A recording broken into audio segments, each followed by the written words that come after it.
తమ్మినేనే మాట్లాడడానికి చాలా రోజుల తర్వాత వచ్చావో విషయం చెప్పు. మొత్తానికి హుషారుగా నన్ను రమ్మంటున్నావుగా, సర్లే ముందు విషయం చెప్పు తమ్మినేని. మనకు అధికారం లేదు. తస్సదియ్యా, విషయం చెప్పమంటే నువ్వేంది ఇవాళ అధికారం లేదని ఫీల్ అవుతున్నావో? ఎప్పుడు మీకే అధికారం ఉండాలంటే ఎట్టా కుదురుద్ది చెప్పు. ఏమీ లేదు. తస్సదియ్యా, ఎంత చెప్తున్నా అనకుండా అధికారం లేదు ఏమీ లేదంటావేందే? నువ్వు ఎంత బాధపడినా నేను చేసేది ఏం లేదో వేరే ముక్కుంటే చెప్పు. రాజశేఖర్ రెడ్డి గారి జయంతి ఉత్సవం ఈనాడు మనం జరుపుకుంటాం.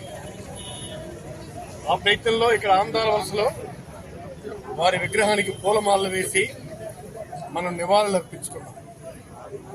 ఆ మహనీయుడు ఉన్నంతకాలం పేదల పక్షాన్ని నిలబడ్డారు, రైతుల పక్షాన్ని నిలబడ్డారు, యువకుల వైపు నిలబడ్డారు, వృద్ధుల వైపు నిలబడ్డారు.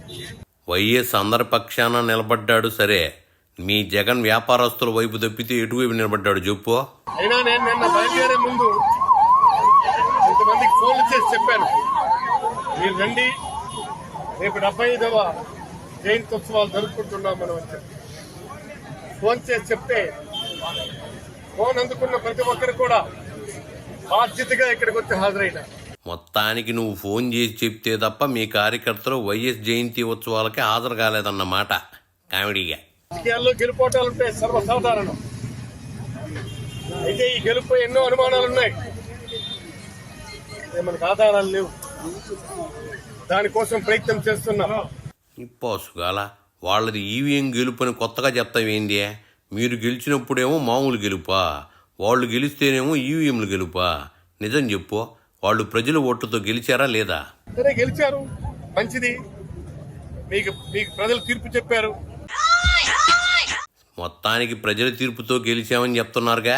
నేను మీకు చెప్పేది ఏమిటంటే, ఈ గెలుపు ఓటములు అన్నటువంటిది సర్వసాధారణం. దాన్ని మనం మర్చిపోవాలి. ఓటమిని మర్చిపోతేనే మనం ముందుకు అడుగు వేయగలం.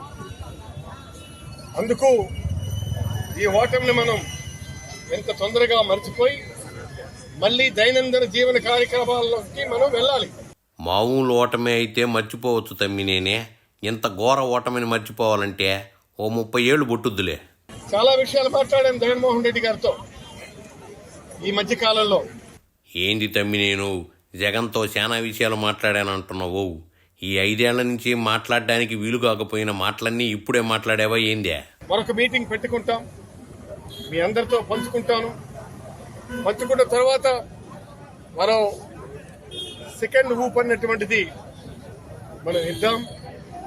తొందరేం పడాల్సినటువంటి అవసరం ఏం లేదు. నువ్వన్నది కరెక్టే లేదు తమ్మినేనే, ఎన్నికలకి ఇంకా 5 ఏళ్ళ టైం ఉల్లా, ఇప్పుడేం తొందర చెప్పు. ఇవాళ మనం చూస్తున్నాం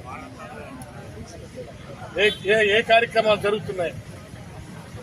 అందుకు ఈ కార్యక్రమాలు నిశ్చితంగా గమనించండి, ఎవరు ఏంటేంటి చేస్తున్నారండి. వాళ్ళు ఇచ్చిన మాట ప్రకారం 7,000 పెన్షన్ ఇచ్చారుగా, అది కూడా గమనించమంటావా? ఇళ్ల మీద దాడులు,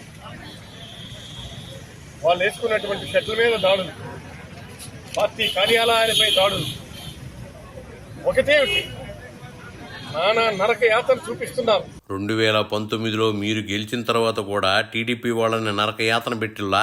అంతేగాని మా ఇష్టం వచ్చేట్టు చేస్తాము, మా ఇష్టం వచ్చేట్టు వెళ్తామంటే కుదరదు. సహనానికైనా ఒక స్టేజ్ వరకే సహనం ఉంటుంది. సహనం చచ్చిపోయిన తర్వాత సీరియస్ గా రిటాలియేషన్ జరిగితే ఏమవుతుంది? ఏంది తమ్మి, నేను సహనం నశిస్తే అంటూ గౌ కేకలు పెడుతున్నావు. సహనం నశిస్తే మీరేం చేయగలరో చెప్పు. ఖచ్చితంగా పార్టీ మీ పక్షాన నిలబడుతుంది, పార్టీ మీతో పాటు నడుస్తుంది, పార్టీ మీతో పాటు నిలబడి మీకు న్యాయం చేస్తుందని మీకు మనవి చేస్తున్నారు. ఓహో, మీ పార్టీ మీ కార్యకర్తలకు అండగా ఉంటుందని చెప్తున్నా. ముందు మీ పార్టీకి అండగా కార్యకర్తలు ఉన్నారో లేదో చూడు, అర్థమైందా? చెప్పినంత వరకు చాలు కానీ ఇంక బయలుదేరు.